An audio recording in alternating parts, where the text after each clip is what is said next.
guys, may prediction si kaibigan ha. Kung hindi man mangyari ito ngayong Nobyembre, posibleng sa susunod na taon. Ito ang inyong tandaan na prediction ng ating kaibigan.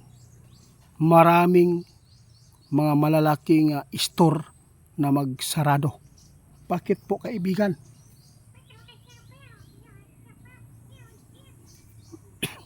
Pwedeng hindi na nila ipagbili ang kanilang mga tinda.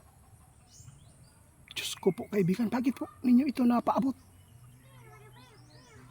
Basta daw guys, prediction ng ating kaibigan, kung hindi ito mangyari sa Nobyembre 2027, posibleng marami pong magsaradong mga store. Lalo na yung mga malalaking store dito guys. Kaibigan,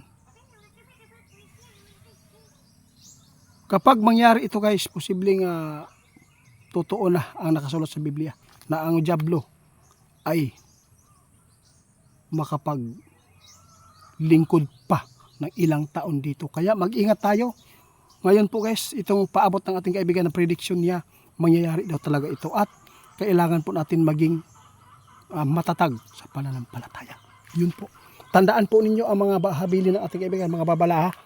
Lalo na ngayon guys, napakarami pong ipinapaabot si kaibigan tulad ng tagutom at saka kaguluhan.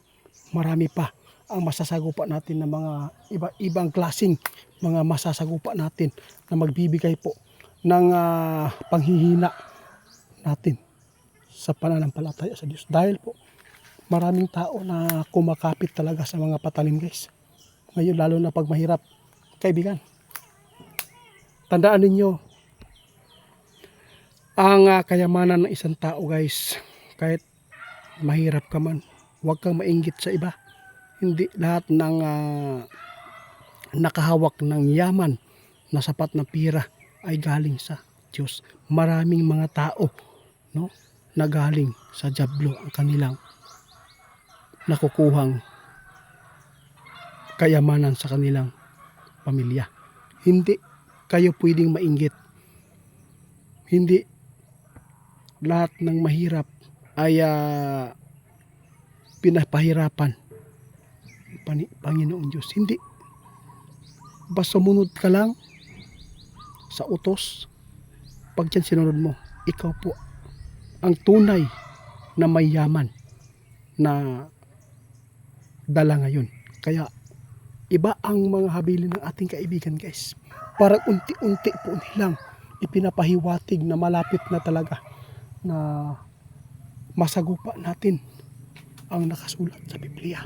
Kaibigan? Kaibigan? Ha? Ito ang nakita ng ating kaibigan guys na mangyari. Kaya ipinapanda tayo. Kailangan talaga natin guys ang lupa sa kabundukan ngayon. Huwag po ninyong panghinayangan guys na yung syudad na tinitirhan po ninyo ngayon ay sobrang dami pa no nating mga pagkain ngayon na iimbak sa atin. Pero aabot ng may panahon talaga no na dumating ang panahon no moabot yun na nga ang taga syudad muari sa kabundukan tungod kay may tabo man kini guys kanang ginatawag na gera, lalo na panggigipit sa relihiyon no kay naag yung mga tao na maghigpit ani guys, naag yun na ipatupad ani na isaray kuanon nga simbahan ani. Moabot ang panahon guys na mamuno, gusto nila isawndra. Timan ina ninyo mo na ang gipasabot ni kaibigan karon. Kaibigan, may panahon daw guys, nakita sa kaibigan na prediction niya na ang simbahan guys pwede niyang ipatupad ng makapangyarihang tao dito sa daigdig na isa lang ang simbahan na magpapatuloy sa pagsamba nitong simbahan na to, hindi ko na lang pangalanan. Kung pangalanan ni kaibigan, ipangalanan po natin kaibigan. Diyos ko. Sinabi natin kaibigan kasi timanin ninyo ni yung sa kaibigan na ay panahon na kanang mga simbahan uban diha wadon na, no, isara ang ipa-active, isara ang simbahan na sudlan sa tao karon. Kini guys, pasabot na ni guys na hapit na jud di ay ang demonyo na maghari. Timan ina ninyo kaibigan, pwede pa natin sabihin wag na lang daw, baka po kagulo pa kayo, ha?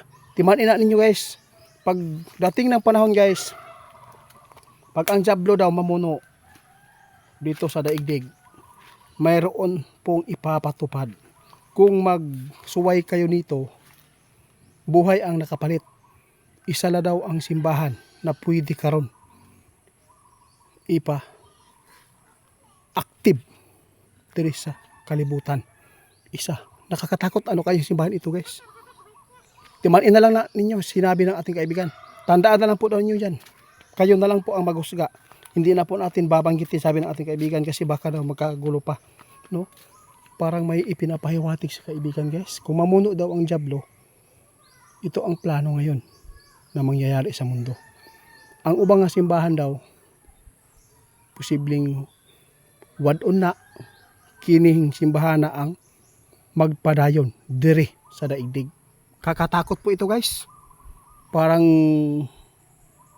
hindi talaga mabigyan yung ibang simbahan ng kalayaan dito.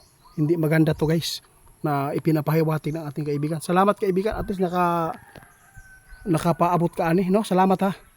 Sige maayong adlaw. Sa lahat ng makapanood sa amin, no, paki-report po sa Ghost Hunter 88 fans. Hindi po yan ako. Ninakaw po nila yung video ko.